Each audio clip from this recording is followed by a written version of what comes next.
Victoire facile de cette équipe d'Arsenal à l'extérieur face à Leeds United, qui, il faut le rappeler, est actuellement décimée par les blessures.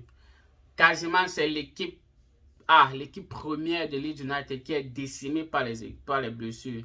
Et on a constaté que Arsenal aujourd'hui a joué une équipe B avec des joueurs qui, on ne va même pas se mentir, des joueurs qui n'ont pas le niveau pratiquement de Première Ligue, mais qui sont aujourd'hui obligés de jouer car les titulaires sont blessés. On compte pratiquement 8 titulaires de cette équipe de Leeds United qui sont tous à l'infirmerie.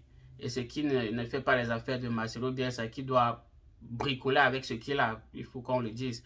Marcelo Bielsa, ça fait 4 ans qu'il avait cette équipe de Leeds United. Il a réussi à les prendre de Championship jusqu'à la Première Ligue. Donc, il a fait ses preuves. C'est pas au hasard. C'est pas une histoire du hasard. Il a fait ses preuves. Et je pense que avec l'état actuel de cette équipe de Leeds United, même Mourinho, Guardiola ou je sais pas qui, je pense pas qu'ils feront mieux. C'est très clair que dans cette équipe, il y a des joueurs qui n'ont pas le niveau de Première Ligue. Il y a des joueurs qui, au minimum, ne peuvent même pas être titulaires dans une équipe de Première Ligue. Mais malgré tout ça, j'aimerais aussi applaudir le fair play et les encouragements du public de Leeds United, qui même quand cette équipe était menée 4-0, n'a pas cessé de chanter et de galvaniser ses joueurs. Ça, c'est un point très positif. Quand je veux juste mentionner ça parce que quand tu regardes ailleurs comme en France où ces derniers temps ça ne va pas, les supporters se battent entre eux, les supporters jettent les objets sur les footballeurs. Ça, tu constates que c'est le jour et la nuit. Pour qu'on parle de cette équipe d'Arsenal, je veux qu'on parle d'un joueur d'abord. Ça ne sera pas Lacazette qui a été un peu discret aujourd'hui, mais a fait un très bon match par son comportement et ses encouragements et sa manière de redoubler d'efforts. Mais je veux qu'on parle de Granit Xhaka. Mais ce joueur, on a l'impression qu'il n'apprend pas et qu'il ne veut même pas apprendre. Il a cette manie de prendre des cartons jaunes pas nécessaires.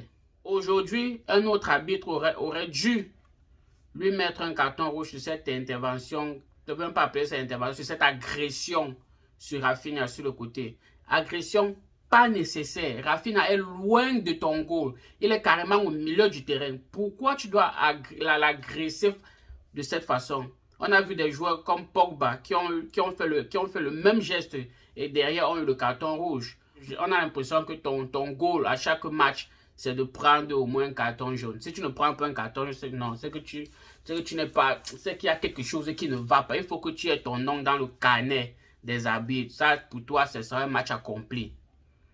Dans l'ensemble, en premier mi-temps, c'était très bon pour cette équipe d'Arsenal qui a rapidement et facilement, on va le dire encore, parce que la défense de l'équipe de Leeds United était à la rue, qui a facilement et rapidement mené 3-0. Derrière, après avoir mené 3-0, on voit cette équipe d'Arsenal vers la fin de la première mi-temps qui tombe dans la facilité, qui, pour moi, pour une équipe sérieuse qui se veut d'aller chercher une place en Champions League et qui a besoin d'un bon goal d'average, parce qu'il faut le rappeler, je pense qu'il y a 2 matchs, goal d'average d'Arsenal c'était négatif.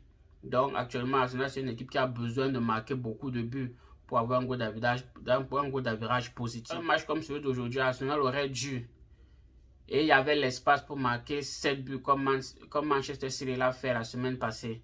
Mais je vais mettre ça sur le compte de la jeunesse de cette équipe d'Arsenal qui n'a pas su appuyer là où ça fait mal et essayer de mettre beaucoup plus de buts. Ils sont plutôt tombés dans la facilité. Si on veut seulement se focaliser sur la deuxième mi-temps, le score en deuxième mi-temps c'est 1-1. Un but pour Leeds United et un but pour Arsenal.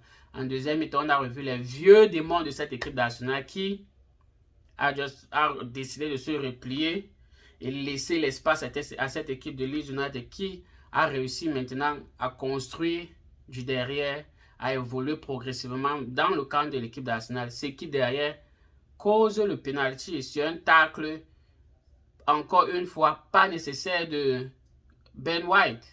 Il aurait pu simplement couvrir le joueur et accompagner le joueur en sortie de touche. Donc on a vu une équipe d'Arsenal tactiquement qui joue sans l'apport de ses latéraux. Je ne sais pas si c'est un nouveau système que Arteta est en train de vouloir mettre en place, mais Tomiyasu à droite et Kieran Tierney à gauche. À eux deux, c'est 0 centre. Donc Jacques, il court, il déborde, il fait un centre, c'est 0 centre. Et c'est un tir au but pour Tierney. On a vu Tomiyasu qui a passé la majeure partie du temps aujourd'hui dans sa propre partie du terrain. Il n'a pratiquement pas apporté offensivement.